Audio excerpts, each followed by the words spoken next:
Thank you for the opportunity to speak to you, and thank you to the Center for National Interest for honoring me with this invitation. It truly is a great honor. I'd like to talk today about how to develop a new foreign policy direction for our country, one that replaces randomness with purpose, ideology with strategy, and chaos with peace. It's time to shake the rust off America's foreign policy. It's time to invite new voices and new visions into the fold, something we have to do. The direction I will outline today will also return us to a timeless principle. My foreign policy will always put the interests of the American people and American security above all else. Has to be first. Has to be. That will be the foundation of every single decision that I will make. America, thank you. America First will be the major and overriding theme of my administration. But to chart our path forward, we must first briefly take a look back. We have a lot to be proud of. In the 1940s, we saved the world. The greatest generation beat back the Nazis and Japanese imperialists. Then we saved the world again, this time from totalitarianism and communism. The Cold War, it lasted for decades, but guess what? We won, and we won big. Democrats and Republicans working together got Mr. Gorbachev to heed the words of President Reagan, our great president, when he said, "Tear down this wall." History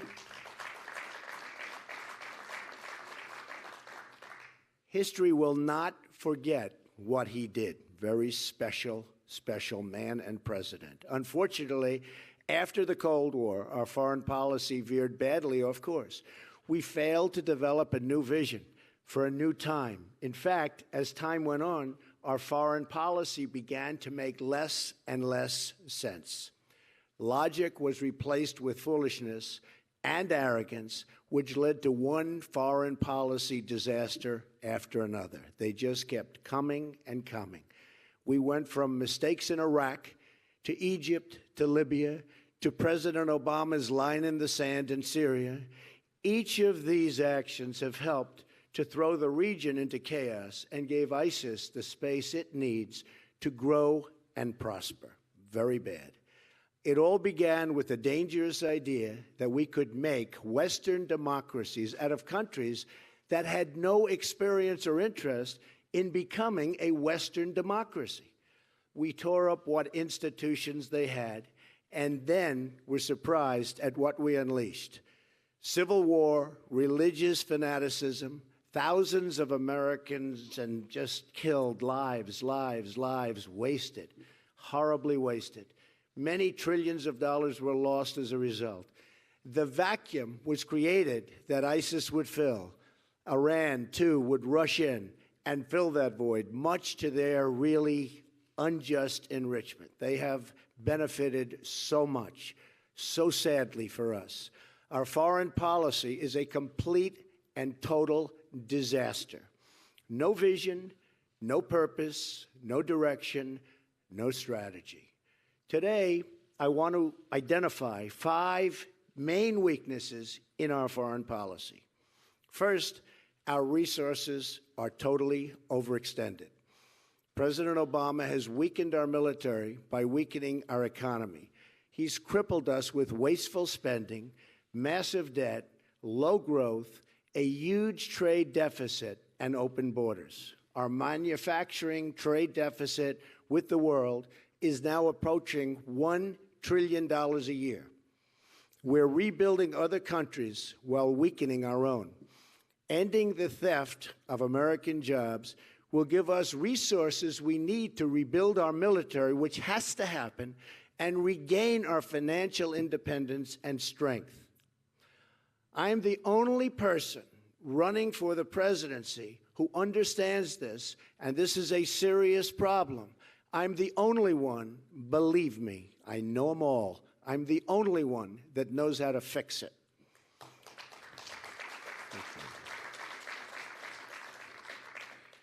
Secondly, our allies are not paying their fair share, and I've been talking about this recently a lot. Our allies must contribute toward their financial, political, and human costs, have to do it, of our tremendous security burden. But many of them are simply not doing so. They look at the United States as weak and forgiving and feel no obligation to honor their agreements with us. In NATO, for instance, only 4 of 28 other member countries, besides America, are spending the minimum required 2% of GDP on defense. We have spent trillions of dollars over time on planes, missiles, ships, equipment, building up our military to provide a strong defense for Europe and Asia. The countries we are defending must pay for the cost of this defense. And if not, the U.S. must be prepared to let these countries defend themselves. We have no choice. The whole world will be safer if our allies do their part to support our common defense and security. A Trump administration will lead a free world that is properly armed and funded beautifully. Thirdly, our friends are beginning to think they can't depend on us. We've had a president who dislikes our friends and bows to our enemies, something that we've never seen before in the history of our country. He negotiated a disastrous deal with Iran, and then we watched them ignore its terms even before the ink was dry. Iran cannot be allowed to have a nuclear weapon, cannot be allowed, remember that, cannot be allowed to have a nuclear weapon.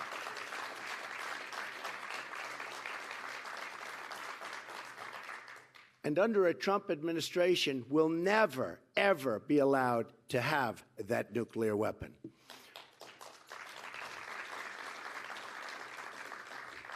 All of this without even mentioning the humiliation of the United States with Iran's treatment of our 10 captured sailors. So vividly, I remember that day. In negotiation, you must be willing to walk. The Iran deal, like so many of our worst agreements, is the result of not being willing to leave the table. When the other side knows you're not going to walk, it becomes absolutely impossible to win. You just can't win. At the same time, your friends need to know that you will stick by the agreements that you have with them. You've made that agreement, you have to stand by it, and the world will be a better place. President Obama gutted our missile defense program, then abandoned our missile defense plans with Poland and the Czech Republic. He supported the ouster of a friendly regime in Egypt that had a long-standing peace treaty with Israel and then helped bring the Muslim Brotherhood to power in its place. Israel, our great friend, and the one true democracy in the Middle East, has been snubbed and criticized by an administration that lacks moral clarity. Just a few days ago, Vice President Biden again criticized Israel, a force for justice and peace, for acting as an impatient peace area in the region. President Obama has not been a friend to Israel. He's treated Iran with tender love and care and made it a great power. Iran has indeed become a great, great power in just a very short period of time because of what we've done. All of the expense and all at the expense of Israel, our allies in the region, and very importantly, the United States itself.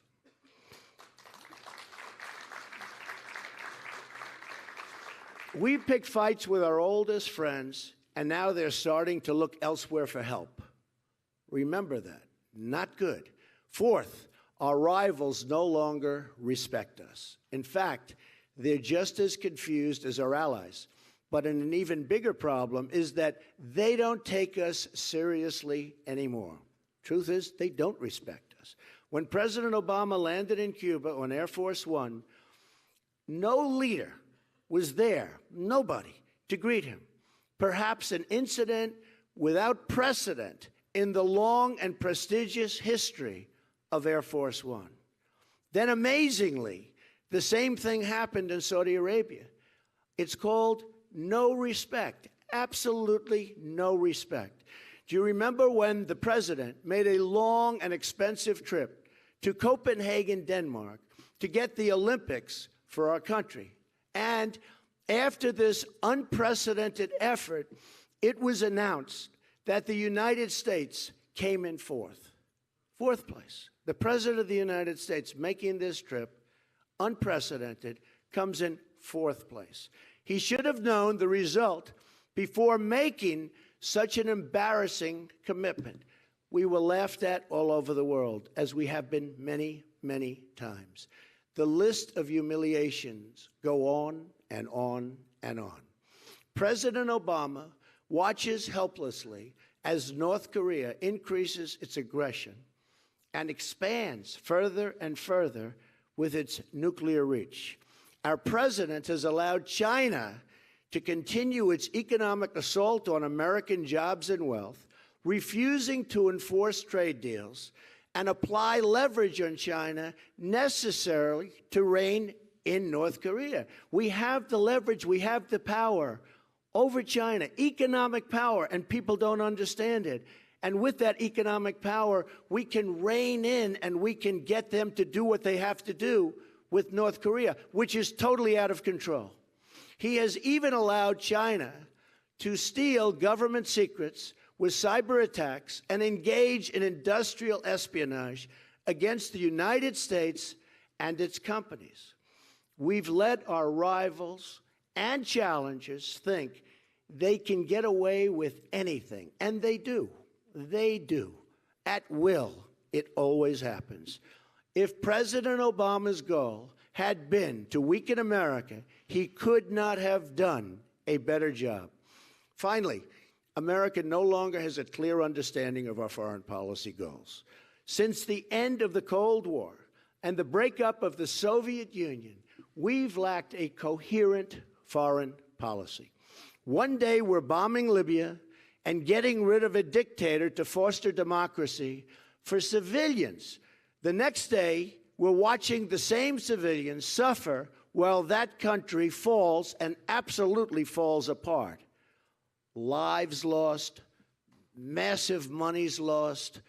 The world is a different place. We're a humanitarian nation, but the legacy of the Obama-Clinton interventions will be weakness, confusion, and disarray, a mess. We've made the Middle East more unstable and chaotic than ever before. We left Christians subject to intense persecution and even genocide. We have done nothing to help the Christians, nothing. And we should always be ashamed for that lack of action. Our actions in Iraq, Libya, and Syria have helped unleash ISIS. And we're in a war against radical Islam, but President Obama won't even name the enemy. And unless you name the enemy, you will never, ever solve the problem.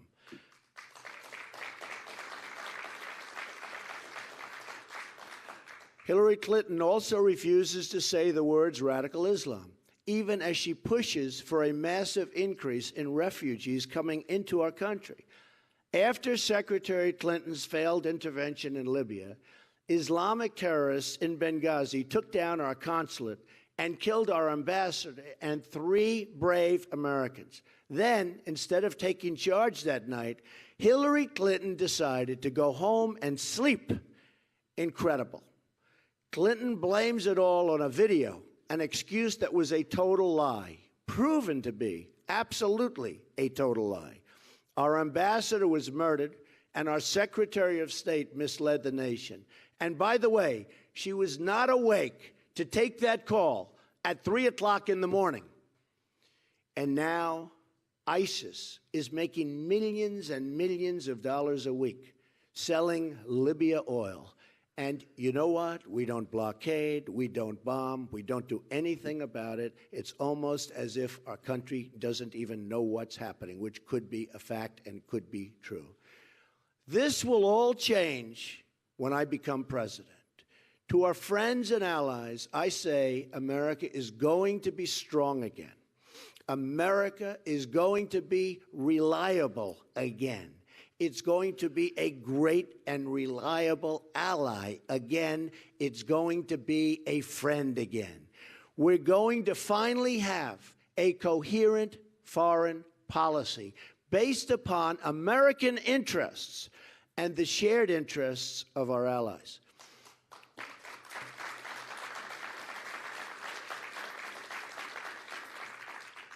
We're getting out of the nation-building business and instead focusing on creating stability in the world. Our moments of greatest strength came when politics ended at the water's edge. We need a new, rational American foreign policy, informed by the best minds and supported by both parties, and it will be by both parties, Democrats, Republicans, independents, everybody, as well as by our close allies. This is how we won the Cold War, and it's how we will win our new future struggles, which may be many, which may be complex, but we will win if I become president.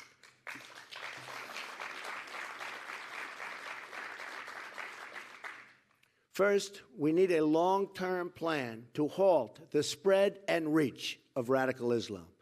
Containing the spread of radical Islam must be a major foreign policy goal of the United States and indeed the world. Events may require the use of military force, but it's also a philosophical struggle, like our long struggle in the Cold War. In this, we're going to be working very closely with our allies in the Muslim world, all of which are at risk from radical Islamic violence, attacks, and everything else. It is a dangerous world, more dangerous now than it has ever been. We should work, thank you. We should work together with any nation in the region that is threatened by the rise of radical Islam. But this has to be a two-way street. They must also be good to us. Remember that. They have to be good to us. No longer one way. It's now two-way. And remember, us and all we are doing, they have to appreciate what we've done to them. We're going to help, but they have to appreciate what we've done for them. The struggle against radical Islam also takes place in our homeland. There are scores of recent migrants inside our borders charged with terrorism. For every case known to the public, there are dozens and dozens more. We must stop importing extremism through senseless immigration policies. We have no idea where these people are coming from. There's no documentation. There's no paperwork. There's nothing. We have to be smart. We have to be vigilant. A pause for reassessment will help us to prevent the next San Bernardino, or, frankly, much worse. All you have to do is look at the World Trade Center and September 11th, one of the great catastrophes, in my opinion, the single greatest military catastrophe in the history of our country, worse than Pearl Harbor, because you take a look at what's happened, and citizens were attacked as opposed to the military being attacked, one of the true great catastrophes. And then there's ISIS. I have a simple message for them. Their days are numbered. I won't tell them where, and I won't tell them how. We must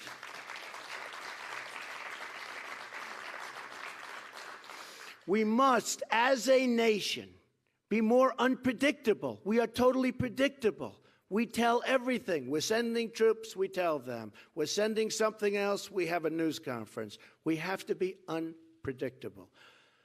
And we have to be unpredictable starting now.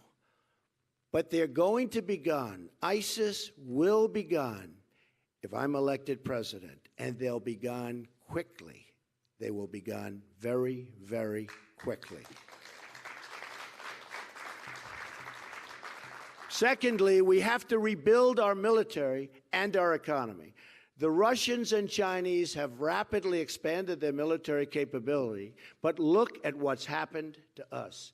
Our nuclear weapons arsenal, our ultimate deterrent, has been allowed to atrophy and is desperately in need of modernization and renewal, and it has to happen immediately. Our active duty armed forces have shrunk from 2 million in 1991 to about 1.3 million today. The Navy has shrunk from over 500 ships to 272 ships during this same period of time. The Air Force is about 1/3 smaller than 1991. Pilots flying B-52s in combat missions today, these planes are older than virtually everybody in this room. And what are we doing about this? President Obama has proposed a 2017 defense budget that in real dollars cuts nearly 25% from what we were spending in 2011. Our military is depleted, and we're asking our generals and military leaders to worry about global warming. We will spend what we need to rebuild our military. It is the cheapest single investment we can make. We will develop, build, and purchase the best equipment known to mankind. Our military dominance must be unquestioned, and I mean unquestioned by anybody and everybody. But we will look for savings and spend our money wisely. In this time of mounting debt, right now, we have so much debt that nobody even knows how to address the problem, but I do. No $1 can be wasted. Not one single dollar can we waste.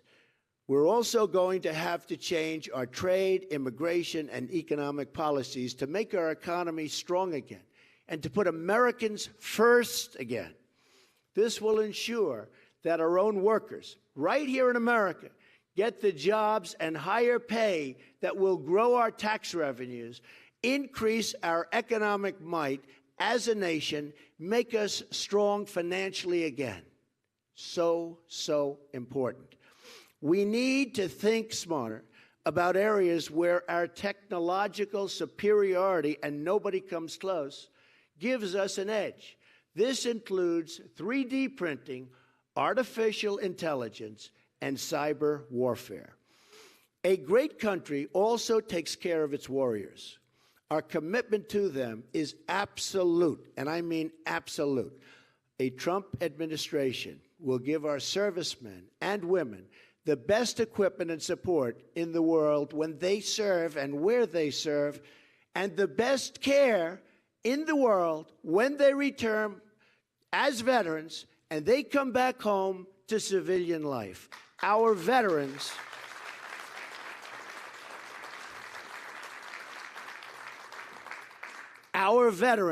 have not been treated fairly or justly. These are our great people, and we must treat them fairly. And we must even treat them really, really well. And that will happen under the Trump administration. Finally, we must develop a foreign policy based on American interests. Businesses do not succeed when they lose sight of their core interests, and neither do countries. Look at what happened in the 1990s. Our embassies in Kenya and Tanzania, and this was a horrible period of time for us, were attacked, and 17 brave sailors were killed on the USS Cole. And what did we do? It seemed we put more effort into adding China into the World Trade Organization, which has been a total disaster for the United States. Frankly, we spent more time on that than we did in stopping al-Qaeda. We even had an opportunity to take out Osama bin Laden, and we didn't do it. And then we got hit at the World Trade Center and the Pentagon, again, the worst attack on our country in its history. Our foreign policy goals must be based on America's core national security interests. And the following will be my priorities. In the Middle East, our goals must be, and I mean must be, to defeat terrorists and promote regional stability, not radical change. We need to be clear-sighted about the groups that will never be anything other than enemies.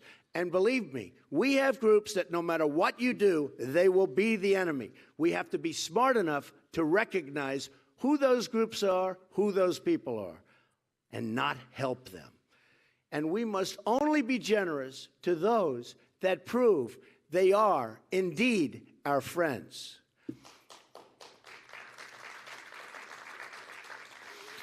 We desire to live peacefully and in friendship with Russia and China.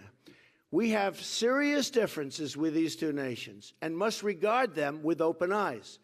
But we are not bound to be adversaries. We should seek common ground based on shared interests. Russia, for instance, has also seen the horror of Islamic terrorism. I believe an easing of tensions and improved relations with Russia from a position of strength only is possible, absolutely possible. Common sense says this cycle, this horrible cycle of hostility, must end and ideally will end soon. Good for both countries. Some say the Russians won't be reasonable. I intend to find out. If we can't make a deal under my administration, a deal that's great, not good, great for America, but also good for Russia, then we will quickly walk from the table. It's as simple as that. We're going to find out. Fixing our relations with China is another important step in really toward creating an even more prosperous period of time. China respects strength, and by letting them take advantage of us economically, which they are doing like never before, we have lost all of their respect. We have a massive trade deficit with China, a deficit that we have to find a way quickly, and I mean quickly, to balance. A strong and smart America is an America that will find a better friend in China, better than we have right now. Look at what China's doing in the South China Sea. They're not supposed to be doing it. No respect for this country or this president. We can both benefit or we can both go our separate ways. If need be, that's what's going to have to happen. After I'm elected president, I will also call for a summit with our NATO allies and a separate summit with our Asian allies. In these summits, we will not only discuss a rebalancing of financial commitments, but take a fresh look at how we can adopt new strategies for tackling our common challenges. For instance, we will discuss how we can upgrade NATO's outdated mission and structure grown out of the Cold War to confront our shared challenges, including migration and Islamic terrorism.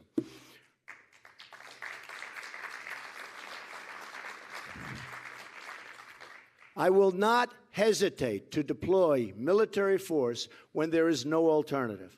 But if America fights, it must only fight to win.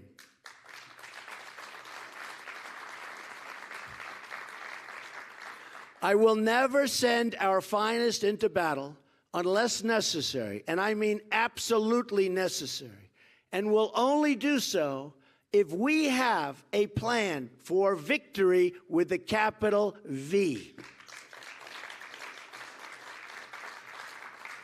Our goal is peace and prosperity, not war and destruction. The best way to achieve those goals is through a disciplined, deliberate, and consistent foreign policy. With President Obama and Secretary Clinton, we've had the exact opposite: a reckless, rudderless, and aimless foreign policy, one that has blazed a path of destruction in its wake. After losing thousands of lives and spending trillions of dollars, we are in far worse shape in the Middle East than ever, ever, ever before. I challenge anyone to explain the strategic foreign policy vision of Obama-Clinton. It has been a complete and total disaster. I will also be prepared to deploy America's economic resources. Financial leverage and sanctions can be very, very persuasive, but we need to use them selectively and with total determination. Our power will be used if others do not play by the rules. In other words, if they do not treat us fairly. Our friends and enemies must know that if I draw a line in the sand, I will enforce that line in the sand. Believe me.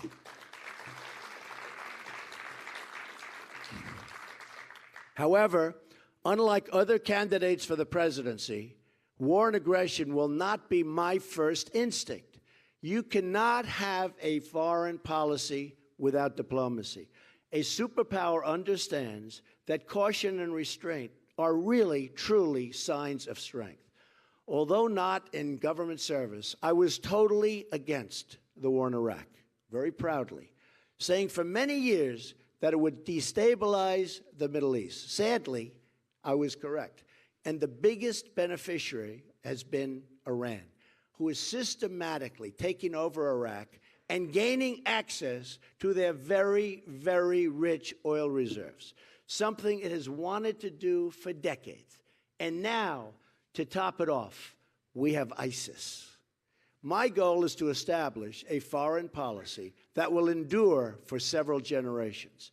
That's why I also look and have to look for talented experts with approaches and practical ideas, rather than surrounding myself with those who have perfect resumes but very little to brag about, except responsibility for a long history of failed policies and continued losses at war. We have to look to new people. We have to look to new people because many of the old people, frankly, don't know what they're doing, even though they may look awfully good writing in the New York Times or being watched on television. Finally, I will work with our allies to reinvigorate Western values and institutions. Instead of trying to spread universal values that not everybody shares or wants, we should understand that strengthening and promoting Western civilization and its accomplishments will do more to inspire positive reforms around the world than military interventions.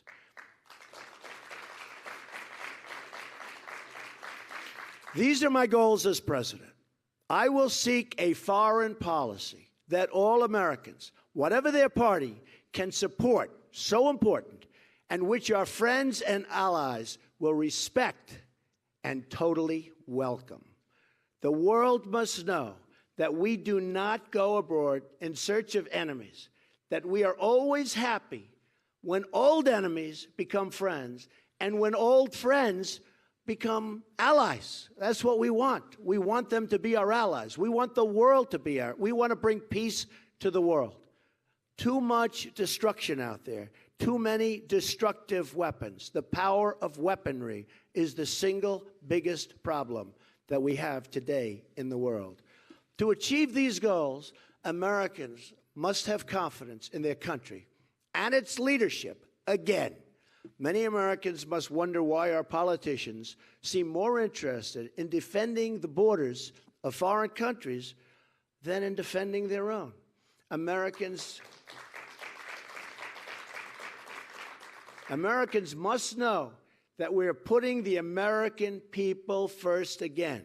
On trade. So true. On trade, on immigration, on foreign policy, the jobs, incomes, and security of the American worker will always be my first priority.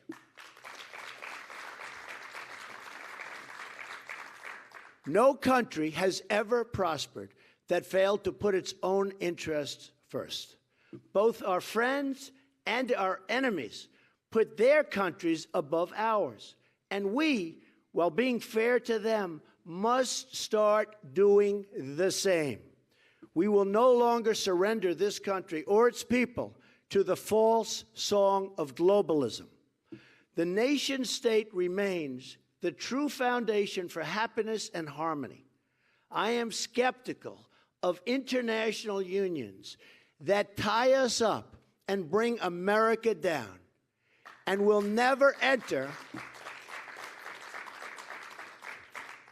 And under my administration, we will never enter America into any agreement that reduces our ability to control our own affairs. NAFTA, as an example, has been a total disaster for the United States and has emptied our states, literally emptied our states, of our manufacturing and our jobs. And I've just gotten to see it. I've toured Pennsylvania. I've toured New York. I've toured so many of the states. They have been cleaned out. Their manufacturing is gone. Never again, only the verse, and I have to say this strongly, never again, only the reverse will happen. We will keep our jobs and bring in new ones. There will be consequences for the companies that leave the United States only to exploit it later. They fire the people. They take advantage of the United States. There will be consequences for those companies. Never again. Under a Trump administration, no American citizen will ever again feel that their needs come second to the citizens of a foreign country.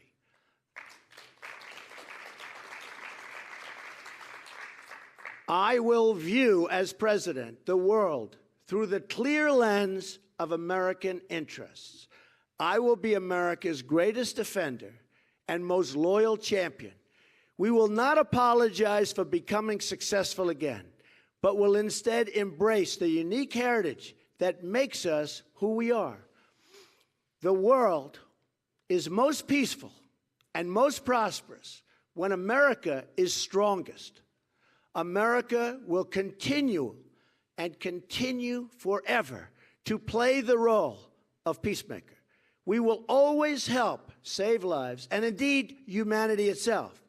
But to play that role, we must make America strong again.